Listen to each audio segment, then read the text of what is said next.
ಕೌಟುಂಬಿಕ ಕಲಹ, ಬೆಂಕಿ ಹಚ್ಚಿಕೊಂಡು ಆತ್ಮಹತ್ಯೆ ಮಾಡಿಕೊಂಡ ಗರ್ಭಿಣಿ.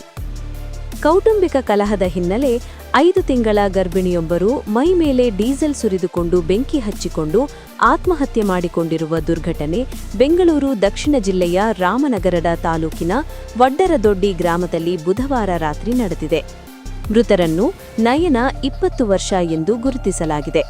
ಅವರು 5 ತಿಂಗಳ ಗರ್ಭಿಣಿಯಾಗಿದ್ದು, ಸುಮಾರು 9 ತಿಂಗಳ ಹಿಂದೆ ಸುನೀಲ್ ಎಂಬುವರೊಂದಿಗೆ ವಿವಾಹವಾಗಿದ್ದರು ಎಂದು ತಿಳಿದುಬಂದಿದೆ. ಕುಟುಂಬದಲ್ಲಿ ಕೆಲ ವಾರಗಳಿಂದ ಕಲಹ ನಡೆಯುತ್ತಿದ್ದು, ಇದರಿಂದ ಮನನೊಂದು ಬುಧವಾರ ರಾತ್ರಿ ನಯನ ಅವರು ಮೈಮೇಲೆ ಡೀಸೆಲ್ ಸುರಿದುಕೊಂಡು ಬೆಂಕಿ ಹಚ್ಚಿಕೊಂಡಿದ್ದಾರೆ ಎನ್ನಲಾಗಿದೆ. ಘಟನೆಗೆ ಸಂಬಂಧಿಸಿ ನಯನ ಅವರ ಕುಟುಂಬದವರು ಪತಿ ಸುನೀಲ್ ಹಾಗೂ ಅವರ ತಂದೆ ತಾಯಿ ವಿರುದ್ಧ ನೀಡಿದ ದೂರಿನ ಮೇರೆಗೆ ಪ್ರಕರಣ ದಾಖಲಿಸಿಕೊಂಡು ರಾಮನಗರ ಗ್ರಾಮಾಂತರ ಠಾಣೆ ಪೊಲೀಸರು ಪತಿ ಸುನೀಲ್ ಸೇರಿದಂತೆ ಆತನ ತಂದೆ ತಾಯಿಯನ್ನು ವಶಕ್ಕೆ ಪಡೆದಿದ್ದಾರೆ. ಇನ್ನು ಈ ಸಂಬಂಧ ನಯನ ಅವರ ಚಿಕ್ಕಮ್ಮನವರು ಮಾತನಾಡಿ, ನಯನ ಆತ್ಮಹತ್ಯೆ ಮಾಡಿಕೊಳ್ಳುವಷ್ಟು ಹೇಡಿಯಲ್ಲ, ತುಂಬಾ ಧೈರ್ಯವಂತೆ. ಬುಧವಾರ ನನಗೆ ಫೋನ್ ಮಾಡಿ ವಿವಾಹ ನೋಂದಣಿ ಮಾಡಿಸಲು ಕೆಲವು ದಾಖಲಾತಿಗಳನ್ನು ಕಳುಹಿಸುವಂತೆ ಕೇಳಿದ್ದಳು. ನಂತರ ಏನಾಯಿತು ಎಂಬುದು ಸರಿಯಾದ ಮಾಹಿತಿ ನಮಗೆ ಲಭ್ಯವಾಗಿಲ್ಲ. ಆದುದರಿಂದ ಪೊಲೀಸರು ತನಿಖೆ ಮಾಡಿ ಸತ್ಯಾಂಶ ಪತ್ತೆ ಹಚ್ಚಿ ಕಾರಣರಾದರವರನ್ನು ಶಿಕ್ಷೆಗೆ ಗುರಿಪಡಿಸಬೇಕೆಂದು ಮೃತಳ ಕುಟುಂಬದವರು ಆಗ್ರಹಿಸಿದ್ದಾರೆ. ಮೇಡಮ್, ನಿನ್ನೆ 8:30 ಅಷ್ಟರಲ್ಲಿ ಫೋನ್ ಮಾಡಿದ್ರು ಅವರು. ನಿನ್ ಮಗಳು ಬೆಂಕಿ ಹಚ್ಕೊಬಿಟ್ಟವಳೆ ಡೀಸೆಲ್ ಹಾಕೊಂಡು ಅಂತ, ಆಸ್ಪತ್ರೆ ಕರ್ಕೊಂಡು ಹೋಯ್ತಿದೀವಿ ಬಾ ಅಂತ ಅಂದ್ರು. ಸರಿ ಅನ್ಬಿಟ್ಟು ನಾವೊಂದು 9 ಗಂಟೆ ಅಷ್ಟಲ್ಲೇ ಬಂದ್ವಿ. 9 ಗಂಟೆ ಅಷ್ಟಲ್ಲಿ ಬಂದ್ರೆ ಆಸ್ಪತ್ರೆಗೇನು ಕರ್ಕೊಂಡು ಹೋಗಿರ್ಲಿಲ್ಲ ಅವರು. ಇಲ್ಲೇ ಸತ್ತೋದು ಅಂದ್ಬಿಟ್ಟು ಅಲ್ಲೇ ಮಲಗಿಸಿದ್ರು. ಏನಾಗೈತೋ ಏನೋ ಗೊತ್ತಿಲ್ಲ ಸರ್. ಅದಕ್ಕೆ ಅವರು ಈ ತರ ಸುಟ್ಕೊಂಡವ್ರಲ್ಲ, ಅವ್ರಿಗೂ ಅದೇ ಶಿಕ್ಷೆ ಆಗ್ಬೇಕು ಸರ್. ಇವಳು ಆತ್ಮಹತ್ಯೆ ಮಾಡ್ಕೊಳ್ಳೋಳಲ್ಲ, ಇವಳಂತೂ ಆತ್ಮಹತ್ಯೆ ಮಾಡ್ಕೊಳ್ಳೋಳಲ್ಲ ಅಂತ ಹೇಳಿ ಅಲ್ಲ ಅವಳು. ಬೇಕಾದ್ರೆ ಎದ್ರಿಸೋಕೆ ಅಂತ ಹೋಗೋಳಷ್ಟೇ, ಅದು ಆತ್ಮಹತ್ಯೆ ಅಂತೂ ಮಾಡ್ಕೊಳ್ಳಿಲ್ಲ. ಅವ್ರು ಏನೋ ಮಾಡವ್ರೆ ಅನ್ನೋದು ನನ್ಗೆ ಸಂಶಯ. ನಯನ ಸರ್, 20 ವರ್ಷ. ಅವ್ರ ತಂದೆ ಇಲ್ಲ ಸರ್, ಆ ತಾಯಿ ಇದಾರೆ. ಗಿರ್ಜಮ್ಮ ಅವರು NRLM ಅಲ್ಲಿ ಕೆಲಸ ಮಾಡ್ತಾವ್ರೆ. ಗಂಡ ಹೆಂಡತಿ ಮಧ್ಯೆ ಏನು ಜಗಳ ಇಲ್ಲ. ಅವ್ರ ಅತ್ತೆ ಮಾವನಲ್ಲಿ ಜಗಳ ಪದೇ ಪದೇ ಜಗಳ ಮಾಡ್ತಾ ಇದ್ರು. ರಾಜ್ಯ ಪಂಚಾಯತಿ ಮಾಡಿದ್ರು ಸರ್. ಹೋದ ತಿಂಗಳು 9ನೇ ತಾರೀಕಲ್ಲಿ ಎಲ್ಲ ಒಟ್ಟಾಗಿದ್ಲು. ಅವ್ರ ಆಮೇಲೆ ಗಲಾಟೆ ಮಾಡ್ತಾ ಆಮೇಲೆ ಅವರೇ ಬಂದು ಕಂಪ್ಲೇಂಟ್ ಕೊಟ್ಟಿದ್ರು ಅವ್ರ ಗಂಡನೇನೇನೆ. ಆಮೇಲೆ ಕರ್ಕೊಬಂದು ತಿರ್ಗಿ ಅವರೇ ಕರ್ಕೊಬಂದು ನಮ್ಮ ಮನೆಗೆ ಬಿಟ್ಟಿದ್ರು. 1 ವಾರ ನಮ್ಮ ಮನೇಲೇ ಇದ್ಲು. ಅವ್ರು ಯಾರೋ 4-5 ಜನನ ಕರ್ಕೊಬಂದು, ಯಾರೋ ಅಧ್ಯಕ್ಷರು ಅವರು ಇವರು ಅಂತ ಕರ್ಕೊಬಂದು, ನಾವು ಬುದ್ಧಿ ಹೇಳಿ ಅವರೆಲ್ಲ ಬುದ್ಧಿ ಹೇಳಿ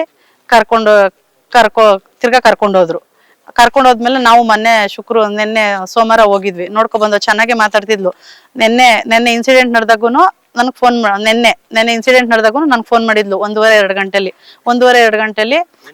ಆಧಾರ್ ಕಾರ್ಡುನು ಮತ್ತೆ ಮಾಸ್ ಕಾರ್ಡ್ ಕಳ್ಸು ಚಿಕ್ಕಮ್ಮ, ನಮ್ಮ ಮ್ಯಾರೇಜ್ ಸರ್ಟಿಫಿಕೇಟ್ ಮಾಡಿಸ್ಬೇಕು ಅಂತ ಮಾತಾಡಿದ್ಲು. ಚೆನ್ನಾಗೆ ಮಾತಾಡಿದ್ಲು. ನೆನ್ನೆನು ಚೆನ್ನಾಗೆ ಮಾತಾಡಿ 6 ಗಂಟೆ ಅಷ್ಟರಲ್ಲಿ 8 ಗಂಟೆ ಅಷ್ಟರಲ್ಲಿ ಹಂಗ ಆಗದಕ್ಕೆ ಹೆಂಗ್ ಸಾಧ್ಯ ಸರ್? ಹುಡುಗಿ ಯಾರ ದೊಡ್ಡಪ್ಪ ಅದೇ ಸರ್. ನನ್ನ ಬಾಮ ಇದಾರ ಹತ್ರ ಫೋನ್ ಮಾಡ್ದ. 9-9:30 ಆಗಿತ್ತು.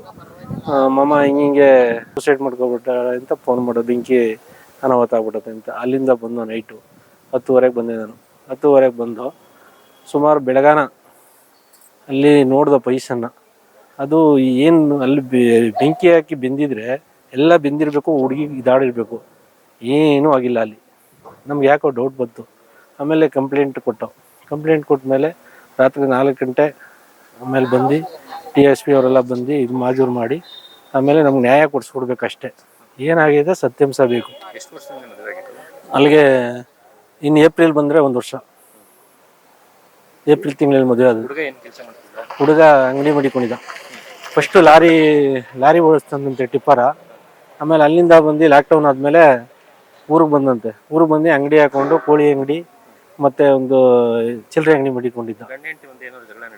ಗಂಡ ಹೆಂಡತಿ ಜಗಳ ಏನು ನಡೀತಲ್ಲ, ಮಧ್ಯ ಒಂದು 3 ತಿಂಗಳಿಂದ ಈಚೆಗೆ ಒಂದು ಸ್ವಲ್ಪ ಏನು ವಿಚಾರ ಅಂತ ಗೊತ್ತಿಲ್ಲ, ಏನು ಕಿರ್ಕೊಟ್ರು ಅಂತ ಗೊತ್ತಿಲ್ಲ. ಅದಕ್ಕೆ ಸತ್ಯಾಂಶ ಬೇಕು ನಮಗೆ.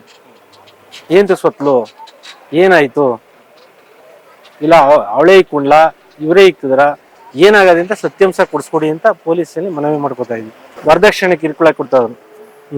ಅವರು ಚಿಕ್ಕಮ್ಮನಿಗೆ ಫೋನ್ ಮಾಡಿ ಆ ಹುಡುಗಿ ಹೇಳ್ಕೊಂಡಿದ್ದಂತೆ. ಅದೇ ಮಾಮೂಲಿ ನಿಮ್ಮ ಮನೆಯಿಂದ ಏನು ಎತ್ಕೊ ಬಂದಿದ್ಯಾ, ಏನು ಹೊತ್ಕೊ ಬರಲ್ಲ. ಅದಕ್ಕೆ ಅವ್ರ ದೊಡ್ಡಪ್ಪ ಇದ್ದನ್ನು 10 ಗುಂಟೆ ಜಮೀನು ಮಾರ್ಬಿಟ್ಟು ಅದೇನೋ ಕುಕ್ಕರ್ಸು ಅಂತ ಹೇಳಿರ್ತಾವ್ರು ಮನೆ.